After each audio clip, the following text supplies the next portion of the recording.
Sahni ji, IP Gupta ji, Shivchandra Ram ji, Urmila Thakur ji, कारी सोहेब साहब जी, भाई मनोहर जी, परबत्ता के महागठबंधन के चहेते प्रत्याशी भाई संजीव जी, भाई राजीव जी, खगड़िया जिला के राजद के अध्यक्ष मनोहर जी और सभी महागठबंधन के नेता, पदाधिकारी, कार्यकर्ता और परबत्ता विधानसभा से आए हुए सभी हमारे बुजुर्ग अभिभावक को तेजस्वी यहीं से पैर छू करके प्रणाम करता है। माताएं बहनों को यहीं से नमस्कार करता है और नौजवान युवा साथी को यहीं से गले लगाता है। तो मिजाज क्या है, मूड क्या है, परिवर्तन करना है, जनता का राज लाना है कि नहीं लाना है, नया सरकार बनाना है, एक ऐसा सरकार बनाना है जो समाज के हर जाति धर्म वर्ग के लोगों को साथ लेकर के चले, जहां पढ़ाई दवाई कमाई सिंचाई सुनवाई और कार्रवाई वाली सरकार हो, ऐसी सरकार हम लोगों को बनाना है। भ्रष्टाचार मुक्त अपराध मुक्त सरकार हम लोगों को मिलकर के बनाने का काम करना है। हम लोगों को बिहार को नंबर 1 बनाना है। नंबर 1 तब बनेगा जब बिहार में कारखाना लगेगा, उद्योग आएगा, निवेश आएगा, अच्छा कॉलेज बनेगा, यूनिवर्सिटी बनेगा, अच्छा विद्यालय बनेगा, अच्छा चिकित्सा की व्यवस्था, दवा की व्यवस्था और बेहतरीन अस्पताल बनेगा, तब जाकर के हमारा बिहार आगे बढ़ेगा। और जब तक बिहार के किसान मजदूर आगे नहीं बढ़ेगा, तब तक हमारा बिहार आगे नहीं बढ़ सकता। हम लोग नए सोच के हैं, नौजवान हैं। हम लोग चाहते हैं कि बिहार आगे बढ़े, खगड़िया आगे बढ़े, परबत्ता आगे बढ़े। ये पिछड़ा इलाका, गरीब इलाका, जल जमाव से पूरा खगड़िया परेशान रहता है। जुलाई से लेकर दिसंबर तक जल जमाव से लोग परेशान रहते हैं। किसान को उतना मौका नहीं मिल पाता क्योंकि यहाँ अच्छा सिंचाई और ड्रेनेज की व्यवस्था नहीं है। 20 साल से ये सरकार नीतीश जी की है, एनडीए की सरकार है। 11 साल से कौन है प्रधानमंत्री? मोदी जी हैं। यानी राज्य में भी उनका सरकार, केंद्र में भी उनका सरकार, फिर भी परबत्ता का यही हाल बदहाल स्थिति में है। बताइए, मोदी जी को फैक्ट्री लगाए हैं क्या? किसी नौजवान को नौकरी दिए हैं क्या?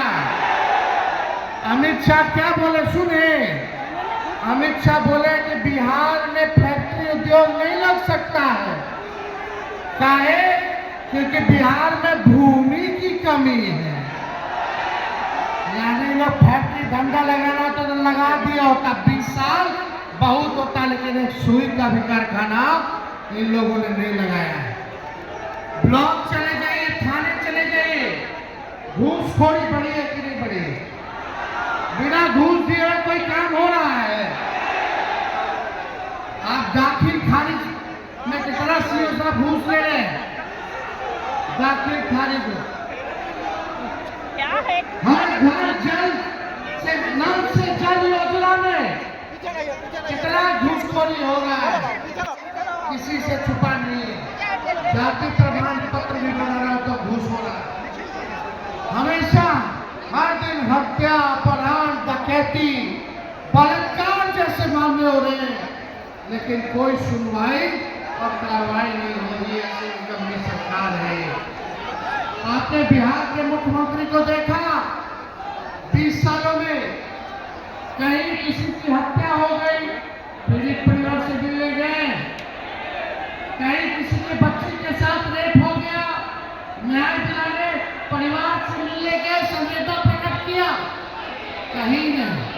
कहीं दुख में नीतीश कुमार जी साथ नहीं आते। लेकिन आज हमारे चाचा जी उम्र हो गया है, अब बिहार चलाने योग्य अब वो नहीं रह गए। अब भाजपा वाला उनको हाईजैक कर लिया है। अब अमित शाह नरेंद्र मोदी जो है वही बिहार चला रहे हैं, यानी बिहार को बर्बाद कर रहे हैं। मोदी जी फैक्ट्री लगाएंगे गुजरात में, अब बिक्री चाहिए बिहार में, ये होने वाला है। अब बिहार को बिहार का लाल चलाएगा कि बाहरी आके चलाएगा? कौन चलाएगा बिहार को? तो बाहरी लोग आके चलाएंगे।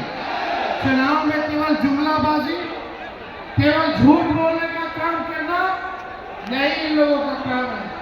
हम धन्यवाद देते हैं संजीव जी को, मजबूत आदमी है, निडर आदमी है, सत्ता का परवाह नहीं किया इन्होंने, लेकिन मान सम्मान और परबत्ता की जनता के सम्मान से कोई इन्होंने समझौता नहीं किया। लालू जी ने, राहुल जी ने, सानी जी ने, आईपी जी ने, हम सब लोगों ने संजीव जी को उम्मीदवार बनाया है। हमको आना था ज्वाइनिंग में, लेकिन मौसम इतना खराब हो गया कि हेलीकॉप्टर नहीं उड़ पाया। हमने आप लोगों से वचन दिया था कि दोबारा आप लोगों के बीच आएंगे, आप लोगों का आशीर्वाद लेने, और आज हम आशीर्वाद लेने आप लोगों के बीच आए हैं। संजीव जी जीतेंगे, परबत्ता जीतेगा तो बिहार जीतेंगे, हम सब लोग जीतेंगे, बिहार जीतेंगे। तेजस्वी को केवल मुख्यमंत्री और सरकार नहीं बनाना है, बल्कि परबत्ता, खगड़िया और बिहार बनाने का काम करना है। ये नकलची सरकार है। हम बोले 1500 रुपया पेंशन बढ़ाएंगे, तो 20 साल से इन लोगों को याद नहीं आया कि 400 से 1 रुपया भी बढ़ा दे। तेजस्वी बोला तो हड़बड़ा करके, घबरा करके ये लोग जो है 1100 रुपया पेंशन केवल बढ़ाने का काम किया। अरे नकल करना था तो कम से कम 1500 का हम बोले थे तो 2000 कर देते, 1100 का अलग किए भाई। हम बोले 200 यूनिट फ्री में बिजली देंगे, तो ये लोग आनंद फानंद में हड़बड़ा करके बोला 125 यूनिट फ्री में बिजली देगा। अपना सोच नहीं है इन लोगों का, विजन नहीं है, विजनलेस लोग हैं। नकल भी अच्छे से इन लोगों को करने नहीं आता। हम बोले माई बहन मान योजना लाएंगे, तो उसके काट में ठगने का काम करे, चुनाव में रिश्वत देने का काम करे, 10-10 हजार रुपया, 10-10 हजार रुपया। 10,000 रुपया उधार है। ये 10,000 से बताओ कौन सा व्यवसाय तुम लोग शुरू कर लगी माताएं बहने? कौन सा बिजनेस धंधा शुरू हो जाएगा? 10,000 बच्चे वाला है। 1100 रुपया, 1200 रुपया तो खाली एक बार गैस भराइएगा तो खत्म। हर चीज हो गया महंगा। हुआ है कि नहीं हुआ? हर चीज हो गया महंगा। 10,000 रुपया बच्चे वाला है, लेकिन हे भाई तेजस्वी आएगा तो माई बहन मान योजना लाएगा, वो उधार नहीं देगा, मदद करेगा, महंगाई में आर्थिक न्याय करेगा।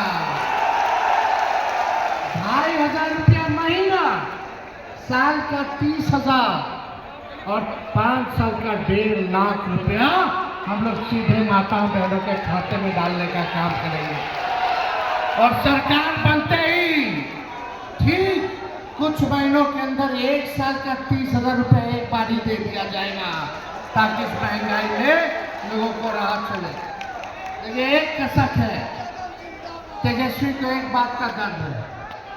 हम अपने जितने नौजवान युवा साथी जिनके पास डिग्री है, जिनके पास डिग्री होते हुए भी नौकरी नहीं है, तेजस्वी उसका दर्द नहीं देख सकता।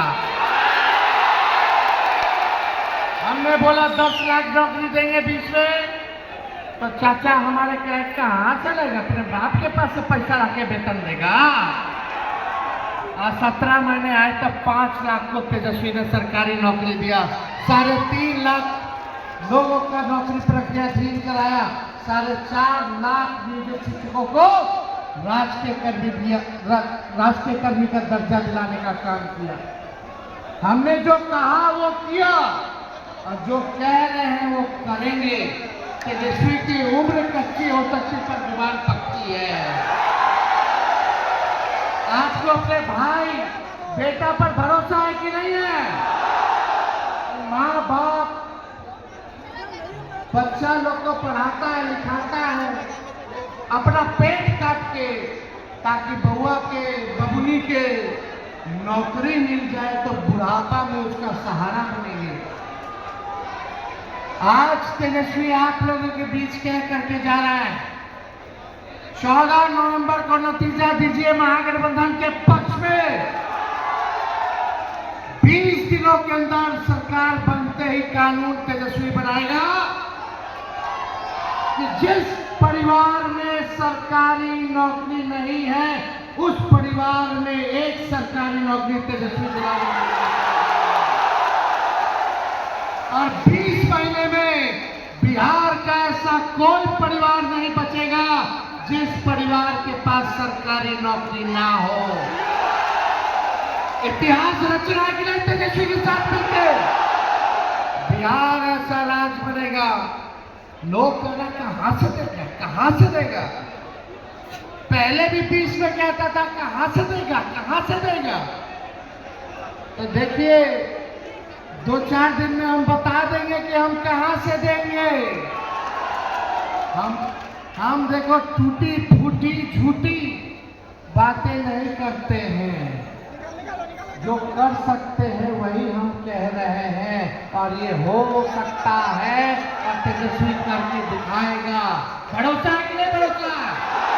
सब लोग एक बार हाथ उठा करके बताए भरोसा है ना? इतिहास रचना है ना? तो आपको सरकार बनाना होगा। चारों जगह से खगड़िया जिला के आप सब लोग एक होकर के आप लोग चुनाव जिताने का काम कीजिए। बिहार बदलेगा। बिहार में कारखाना भी खुलेगा, बिहार में उद्योग भी आएगा, बिहार में निवेश भी लगेगा, बिहार में अच्छा अस्पताल होगा। अभी अस्पताल से तो डॉक्टर नहीं मिलेगा, दवा नहीं मिलेगा, इलाज नहीं होगा। खाली यहाँ का अस्पताल जाइए रेफर कर देगा, रेफर पट्टा, रेफर पट्टा, रेफर पट्टा, रेफर पट्टा। आई जो लोग भाजपा वाला लोग घूम रहा है, इस बार खगड़िया की जनता उनको रिजेक्ट कर देगी जो रेफर कराने का काम कराया। करना कि नहीं करना? लेकिन इन लोग फिर हिंदू मुस्लिम चलेगा। मुद्दे की बात करना। जब तेजस्वी हर परिवार में सरकारी नौकरी देगा तो उसमें अपर कास्ट के भी लोग हैं, दलित भी है, पिछड़ा भी है, पिछड़ा भी है, मुसलमान भी है, हिंदू भी है। जब तक सब साथ मिलकर तरक्की नहीं करेगा तब तक बिहार आगे नहीं बढ़ेगा। तब तक बिहार आगे नहीं बढ़ेगा तब तक हमारा देश आगे नहीं बढ़ेगा। मुद्दे की बात करना है, बटना नहीं है। छठ मास से हम प्रार्थना करेंगे कि छठ आने वाला है, छठी मैया सबका दुख हर ले और बेईमानों को सत्ता से उखाड़ फेंके। नया सरकार बनाए छठी मैया ताकि सबका कल्याण हो, बिहार का कल्याण हो। यही हम लोग